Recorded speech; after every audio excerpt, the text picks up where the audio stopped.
Good morning, third graders. So I think Mrs. Brujas stole our idea for red, white, and blue, but at least you have that outfit ready to go. So I can't wait to see those pictures.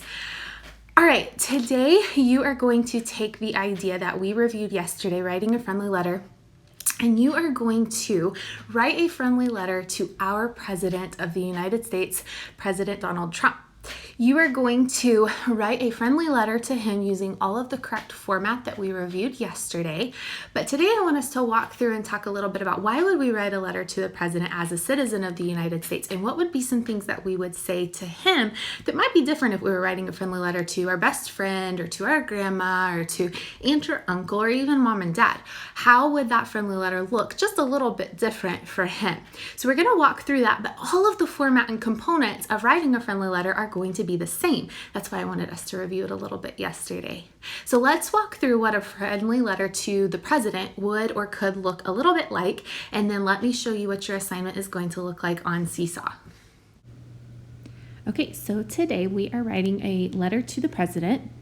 We're going to write a friendly letter to the president, and then if you have the supplies at home, I will show you how you can go ahead and mail that to him, and he might send you a letter back. So one of the things to think about today as we write our letter to President Trump is that, yes, it will be organized with paragraphs and the correct punctuation, the correct capitalization that we reviewed in our friendly letters, but this is still going to a very professional person, someone in a very professional job, and this person does not know us. So some of the things that we normally would say to our grandma or grandpa that we were sending it to, or a best friend that we were sending it to, those are not going to be the same things that we want to say in this kind of letter. So some things I want you to start thinking about are, what would you say to President Trump? Why would we write a letter to him? Well, most of the time as a citizen of the United States, with the voice that we have to share our concerns and to work towards making laws and approving those laws and approving the people who are in authority in our country, we can write to our president telling him some of those concerns. We can also write just to say thank you for what he is or she is doing for our country. So today I want you to think about what would you say to our president and how would you say it? And as you think about what you want to say, make sure you have enough information to create a solid letter to back up what you are wanting to say. So here would be an example of what a letter to our president could look like if we were voicing a concern that we have. We would start with our heading. Remember that this is your address. Then we would go down to the greeting with correct punctuation at the end.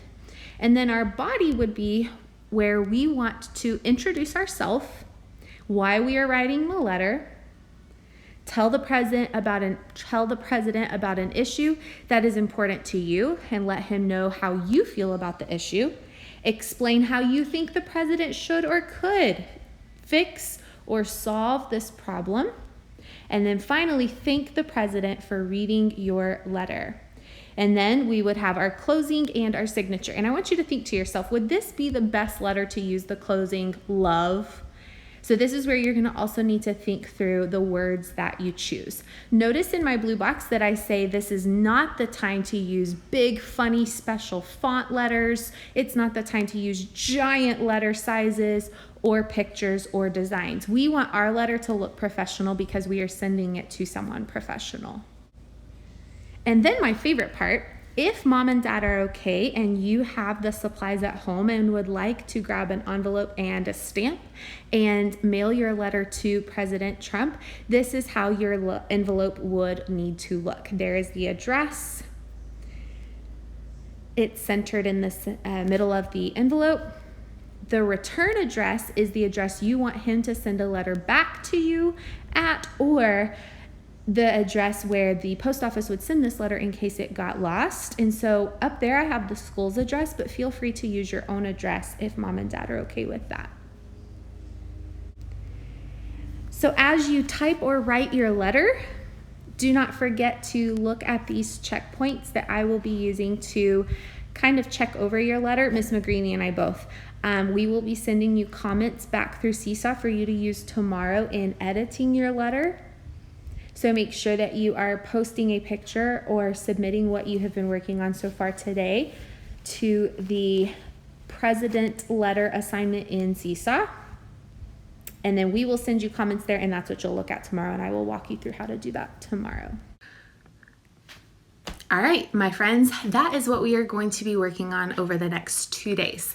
So today you are going to start what we'll consider our rough draft, and then you will submit that into your assignment on Seesaw for Mrs. McGrady and I to start checking and conferencing with. We will send you some quick notes. Mainly we will be looking for, did you write with paragraphs? Did you use correct punctuation and capitalization in all of the right places? Did you remember to indent your paragraphs? And do you have all of the parts of a letter to send to our president?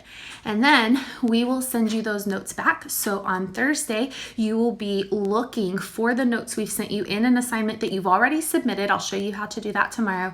And you will make sure you don't have anything to go back and double check, because if you're sending a letter to the president, we want it to look good. So that's what you're going to start on today. Go ahead and work on writing your letter to the president and submit that into Seesaw so that we can start sending you conference notes to use and work with tomorrow. Hope you have a great day, my American friends. I'm very thankful that we are Americans, and I have loved celebrating America with you as we've walked through our branches of government unit. I will talk to you tomorrow. Bye, guys.